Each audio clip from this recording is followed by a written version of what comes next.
How far would you go for the people in your life?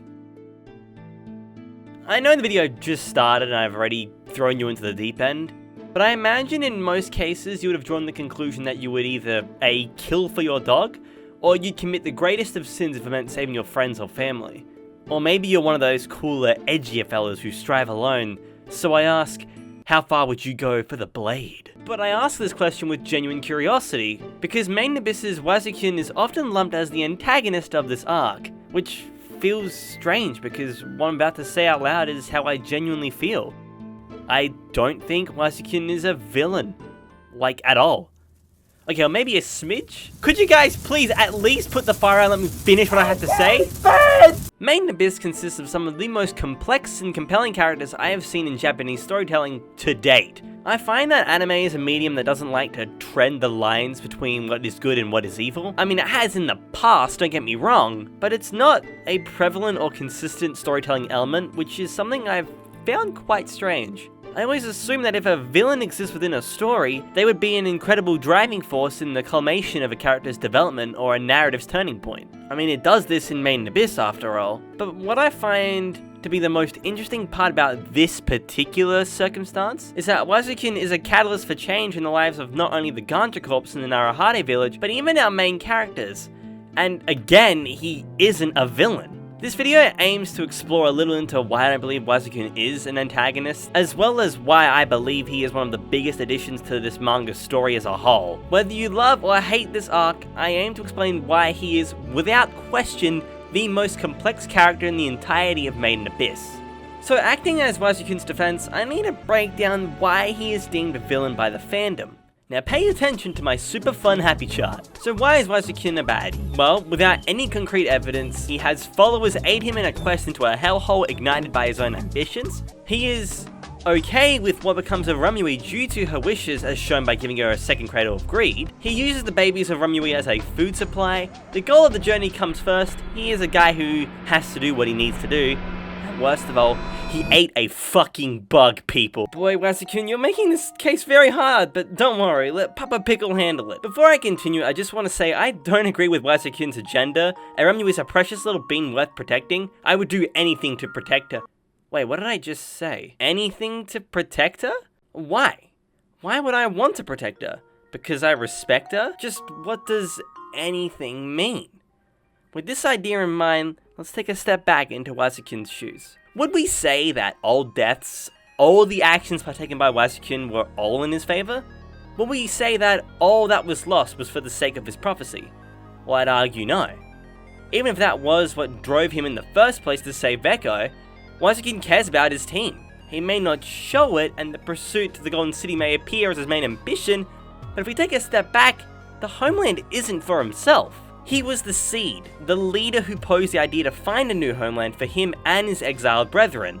And this new chapter kind of flat out proves it. What he wants now from our best boy, best girl, and best unconfirmed, and it drives me mental, is a way not for just him, but for everyone in the village to be able to go on one last adventure. You could argue that Riko makes it apparent that Wazukyn doesn't want to stop his own journey at the beginning of finding the Golden City, but then I ask, why help Bella if we reach the city where it's likely safer?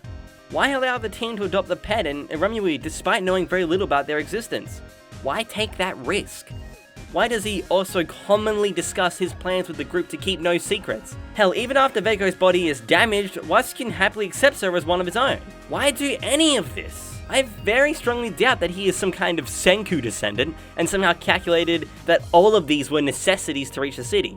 Even if the compass picked Veko, he took her in, and even when discovered wandering outside of the membrane of the village, he doesn't do anything to harm her or say anything that elicits some kind of malicious intent. But time can change a person, and they have been there a long time, which you are correct, but when I look at these two and in the way they interact with their comrades, I don't really see any difference. What Wazukyn lacks is morality, not sympathy. Wazukyn is what I believe should be referred to as a prophet who inherits various traits of that of a Machiavellian. In short, the term Machiavellian often refers to a way to lead in any form of politics from a not so universally socially acceptable standard. I would argue Wazukyn has always led with an iron fist, more so focused on outcome rather than the journey. He holds utmost respect to the dreaded line, the ends justify the means. Now, whether he is flat out a Machiavellian, God no. Let me just establish that right now, because he rules not of fear, but rules through the desire of his goals. We see that he is okay with turning Iramyui into a food-making machine if it will save his group, if it will save those who have been loyal to his goal, if it will save his people. He encourages his squad to give up their human bodies for the sake of surviving. He will chop up little children and feed them to his colleagues when nobody else will, if it means keeping him and his companions alive long enough to see out their goal. But Mikkel, the prophecy, that is for his own ambitions. Well, again, I'd argue no. Reaching the Golden City was an operation enacted by Wazukyn for sure, but everyone had their own reason to find civilization outside where they're from. Veko was slave for so long and wanted freedom, and her only chance to flee was with the compass and join the Ganja Corps. Belafu loves language and the very conception of beauty, both of which he might very well find in the unknown. People had their own reasonings to believe in Wazukyn. They had their own reasonings to leave their homeland behind. Wazukyn's leading ambition was to find a new home for his team, and he found it. Iramyui only became his salvation when the situation became dire. She became their home when survival fell thin. It's not like the prophecy from the very beginning was finding some random child in the abyss and then turning him into a literal school canteen. She became his center of focus when sustaining life in the abyss became impossible considering the limitations of food, water, medicine, and of course, being human. The prophecy was that Wazukyn would lead his followers to a place where they can live a purposeful life in the Golden City. But once the idea of the team going under arises, to complete everyone's dream, he would stop at nothing to make things work, regardless of who or what tries to stop him. Again confirmed in a new chapter because he hasn't stopped striving for his goal! But now what I'm mostly interested in is the fact that we can question the very actions he's taken. Are his actions justified as a leader? Does his sacrifice make sense from the perspective of someone who inherits the dreams of everybody else? I think writing like this is a phenomenal tool when trying to make compelling characters that won't be easily forgotten. Hadarako Saibo's cancer cell, as an example, was somebody who was born into the world and forced to die because of his biology, really made me feel for his character. Hyakumura's father from Dororo, though I hate as a character and have no sympathy for, makes decisions a natural Machiavellian leader would make. For the sake of his country, his decision as ruler has merit. That does not mean I would sacrifice a baby to demons! Unless it looked like this. But personally, stepping into Wakazin's shoes, the decision makes sense if we disregard what's morally correct. When somebody is on the brink of death in a place that resembles hell, their actions and choices wouldn't be crystal clear.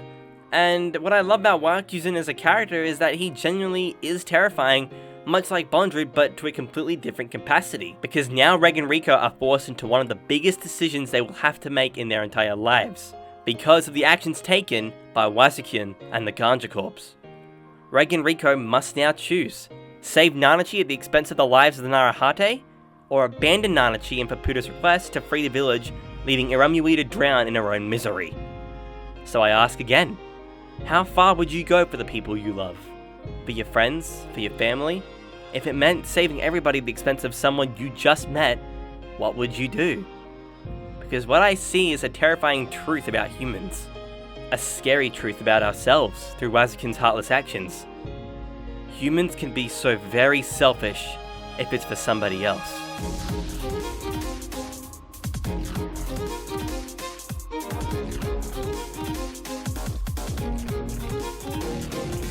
That's all I have on the topic. I think it's just something that I wanted to bring up in Akihito's writing. I feel that his ability to tell a story is exceptional, this being from a visual and writing perspective. I am really excited to see where these characters go from here. I also enjoyed this, speaking about Made in Abyss in a not so formal light. So if you guys are interested in these more review and analysis like videos, let me know. I'd love to produce more. That's all for today. Keep on keeping on.